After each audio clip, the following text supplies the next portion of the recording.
Hello, and welcome to the Don't Be Afraid podcast. My name is Andrew. Thank you for listening. What would you do to get back home from a Siberian wasteland? Would you dance with your cat? This is the story of a Polish lieutenant sent to the Gulags of the Soviet Union and the thousands of miles trekked to get back home. This is based on a book, and its veracity has been questioned. This is a movie review. This is the film The Way Back. The director of this film is Peter Weir. He has made many successful films, not all of them to my taste or liking, including Witness, The Truman Show, Dead Poets Society, one I particularly don't like, and Master and Commander. Shiver me timbers! I think, as I look at his filmography, I can be challenged to appreciate his work, but I'm aware he's a confident storyteller and has some integrity. He's not making things like Transformers or Avengers 49, The Search for Curly's Gold. This film is about the frozen wastelands in Siberia during World War II. So it's clearly a laugh riot, a lot of fun. I was interested in this film also due to my love of the outdoors, because I appreciate a good hike and a camping trip. This film is not that. This is the story of people being dragged out to the middle of nowhere Siberia, forced to do labor in mines and work to death. Humans reduced to gulag prisoners and finding a way to escape resonates with me. It's a callback to earlier times, to earlier man, resourcefulness. Like when you lose your keys, but much, much worse. Nature doesn't care. You face trial by fire or ice, and you win or you fail. There's something pleasing about. There's no legalistic argument to get out of it. A true test. This is a story about man versus nature, one of the classic themes of storytelling. It is a story of human endurance and human spirit.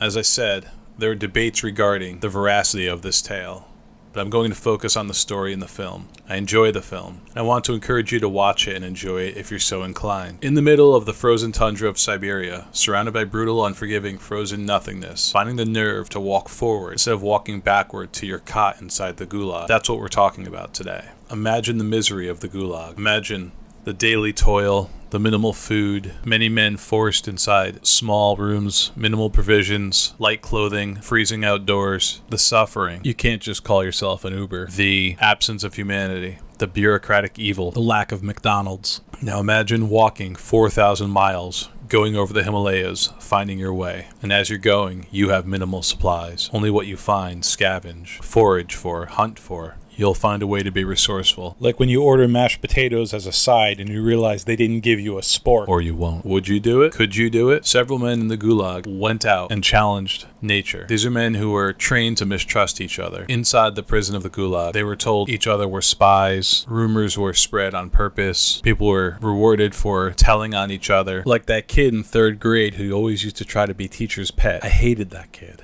Turning on each other just to get a leg up. People reduced to the lowest form of, I don't know, what do you call an anti-community? Because that's what it is. Instead, these men walked out into the nothing to see if they could find their way home. So I'll digress for a minute. This is the story of a Polish lieutenant. Claims are that he made a 4,000-mile trek from gulag imprisonment south, eventually to Calcutta. Later, after the war, records show that not exactly everything he said was true, but I like the story. I like the film. I think some of the things he said were true. I suppose just speculation, but he may have lied to sell a book, bottom line. There may be another reason for his lies if he was involved in some sort of espionage or intelligence work. I don't think there's anything to that. That really is my speculation, but I think most likely the details were exaggerated to sell the book. But the film itself is solid. It is what it is. Thank you for listening. So throughout the film, you feel the weight of this arduous task, this journey. There's a realism, for lack of a better word.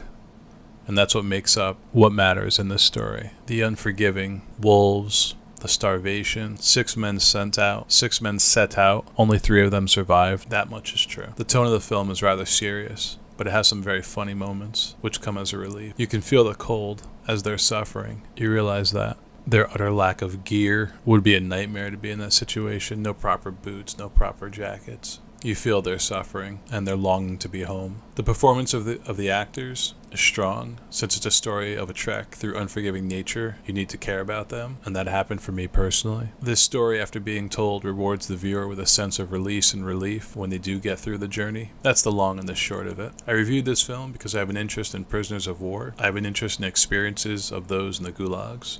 I wish there was more detail about what happened there. I know there's Solzhenitsyn. The gulags were awful work camps where people would be worked to death. They were terrified. They were threatened. They were beaten. They were starved sometimes. They're given minimal food so that they wouldn't have the energy to revolt. I also reviewed this film because I think it's little known, like the Gulags themselves, and I like the performances by Ed Harris and Colin Farrell. They've both been in several films I've enjoyed. Not a big fan of films. I'd say 99% of them are horrible. I don't like the messages found in most films. I don't think there's much worthwhile going on in most films. And I've done some reading over the years about forgotten POWs and MIAs, and there were several Americans, as I understand it, that were taken off to the Gulags after World War II, and they were written off. Maybe this is my first entry into talking about that. This podcast is a exercise in me going back through things I think aren't focused on that I'd like to see. Maybe it's cathartic for me, maybe it's useful to you, maybe it's something else, I don't know. I know there are incidences throughout the wars that we've had, the 20th century, of family members fighting with the government for decades and decades trying to find out what happened to their loved ones. I think these are meaningful and compelling stories. I aim to talk about those stories more as an overarching theme. I do find myself concerned with the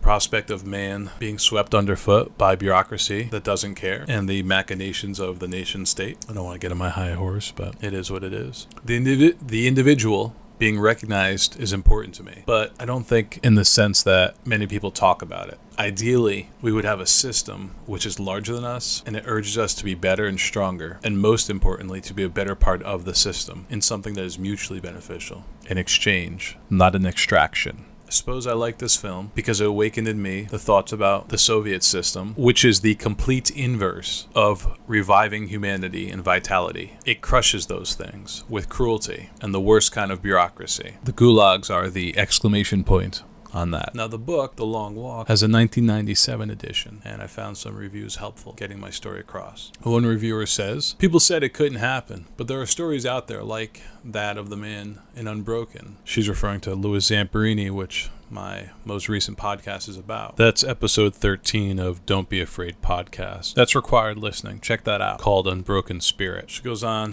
where by all rights, they shouldn't have survived. One cannot underestimate the human spirit. It was a fantastic story that one could not put down. The prison camps in Siberia were known for being brutal. A story that for some of us makes us wonder why on earth we ever complain. Nice sentence. Another reviewer says, a captivating story. I couldn't put it down. The only problem is the hyperbole. There's no way you can walk in the Gobi Desert for 8 days without food or water. Then they crossed the Himalayas mountains without food or proper clothes. Still a good story. That's my takeaway too. It's a good story. I like the film. I think the original author of The Long Walk exaggerated to sell a book, but I think the Gulags are fascinating. Solzhenitsyn did a lot to talk about his experiences there. Footnote, he did not have fun. Others have as well. I think there's a lot to learn about other people and ourselves by exploring what happened there. In conclusion, I enjoyed this film. It's not the usual Hollywood vehicle for emotionalism or selling merchandise, but maybe they missed out. Maybe somebody would want to buy a collectible Gulag Holystone sculpture. I will include a link to the trailer below. This has been the Don't Be Afraid podcast. Again, my name is Andrew. Thank you for listening.